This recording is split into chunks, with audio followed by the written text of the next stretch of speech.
PSQ3 നമ്മൾ patient safety and quality improvement എന്ന് പറഞ്ഞ 6ാമത്തെ NABH ചാപ്റ്ററിൽ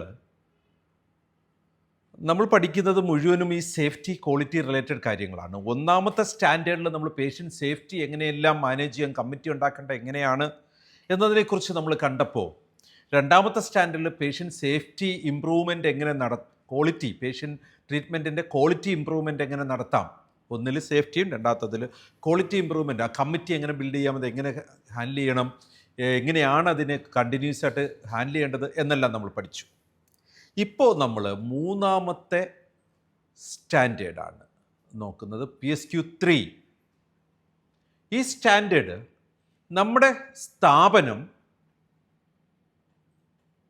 കീ ഇൻഡിക്കേറ്റേഴ്സ് മോണിറ്ററിങ്ങിനായിട്ട് നമ്മുടെ ഓർഗനൈസേഷൻ ഐഡൻറ്റിഫൈ ചെയ്തിരിക്കണമെന്നതും,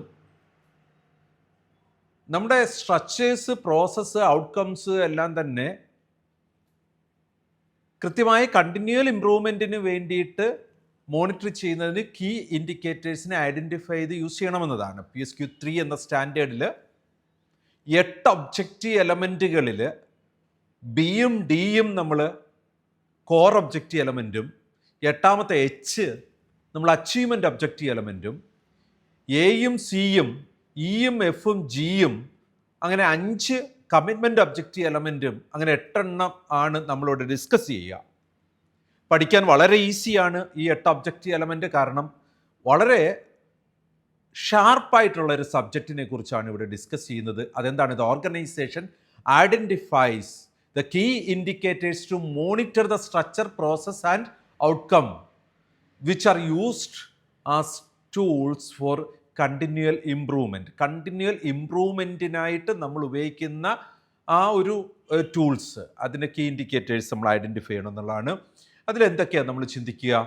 നമുക്ക് സ്വാഭാവികമായിട്ടും നമുക്കിതിനെ നോക്കിക്കാണുന്നതിന് വേണ്ടിയിട്ട് പേഷ്യൻറ്റിൻ്റെ ആയിട്ടുള്ള കമ്മ്യൂണിക്കേഷൻ നടത്തിയെടുക്കുന്ന ഫീഡ്ബാക്കുകൾ നമ്മുടെ സ്റ്റാഫുമായിട്ട് നമ്മൾ കമ്മ്യൂണിക്കേറ്റ് ചെയ്യേണ്ട ആവശ്യമുണ്ട്.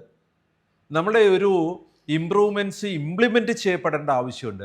കാരണം ഈ ഇമ്പ്രൂവ്മെൻറ്റ്സ് ഒക്കെ ഇവാലുവേഷനിൽ കൂടെ കിട്ടിയാൽ അത് നമുക്ക് വീണ്ടും ഈ ഒരു ക്വാളിറ്റി ഇമ്പ്രൂവ്മെൻറ്റിൻ്റെ കാര്യത്തിൽ, സേഫ്റ്റി ഇമ്പ്രൂവ്മെൻറ്റിൻ്റെ കാര്യത്തിൽ നമുക്കത് ഇംപ്ലിമെൻറ്റ് ചെയ്യേണ്ട ആവശ്യമുണ്ട്. നമുക്ക് അങ്ങനെയൊക്കെ ചെയ്യണമെങ്കിൽ ഇതിനൊരു മെക്കാനിസം അവിടെ ഉണ്ടാവണം. അനലൈസ് ചെയ്യുന്ന, ഡേറ്റ അനലൈസ് ചെയ്യുന്നതിനും റിസൾട്ട് ഐഡൻറ്റിഫൈ ചെയ്യുന്നതിനും opportunities for the improvement identify ചെയ്യുന്നതിനുള്ളൊരു മെക്കാനിസം ഉണ്ടാവണം. ഈ മെക്കാനിസം ഉണ്ടാകണമെങ്കിലോ ഈ ഡേറ്റ വളരെ റെഗുലറായിട്ട് ക്വാളിറ്റി ടീം വെരിഫൈ ചെയ്യണം. അങ്ങനെ ക്വാളിറ്റി ടീം വെരിഫൈ ചെയ്ത ഡേറ്റ വെച്ചിട്ടാണ് നമുക്ക് ഇത്തരത്തിലൊരു മെക്കാനിസം ഉണ്ടാക്കി ഇമ്പ്രൂവ്മെൻറ്റ് ചെയ്യാൻ പറ്റുക, അത് ഇവാലുവേറ്റ് ചെയ്ത് ഇംപ്ലിമെൻറ്റ് ചെയ്യാൻ പറ്റുക, അത്തരത്തിലുള്ള കാര്യങ്ങളെ കുറിച്ചുള്ള സ്റ്റാഫിനോട് കമ്മ്യൂണിക്കേറ്റ് ചെയ്യാൻ പറ്റുക. നമുക്ക് പേഷ്യൻ്റ് സേഫ്റ്റിയുമായിട്ട് ബന്ധപ്പെട്ട activities, patient safety quality indicators കൃത്യമായി നമ്മുടെ ഹോസ്പിറ്റലിന് ഏതൊക്കെയാണ് ആവശ്യമെന്ന് ഐഡൻറ്റിഫൈ ചെയ്ത് അത് മോണിറ്റർ ചെയ്യാനായിട്ട് കഴിയണം. അങ്ങനെ കഴിയണമെങ്കിൽ കൃത്യമായിട്ട് നമ്മുടെ ഓർഗനൈസേഷൻ ഐഡൻറ്റിഫൈ ചെയ്യണം ഏതൊക്കെ ആണ് മോണിറ്റർ ചെയ്യേണ്ട കീ ഇൻഡിക്കേറ്റേഴ്സ് എന്നുള്ളത്.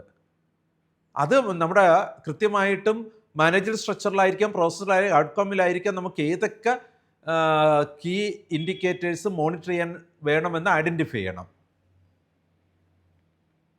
അങ്ങനെ ഐഡൻറ്റിഫൈ ചെയ്താൽ മാത്രമാണ് നമുക്ക് ഒരു സ്ട്രക്ചറലായിട്ട് ഇത് കൊണ്ടുപോകാൻ പറ്റുക. സോ വളരെ ചെറുത് ക്രിപ്സി ആയിട്ടുള്ള ഒരു കൃത്യമായൊരു കുഞ്ഞു കാര്യം 8 ഒബ്ജക്റ്റീവ് എലമെൻറ്റിൽ കൂടെ PSQ3 പറയുന്നു.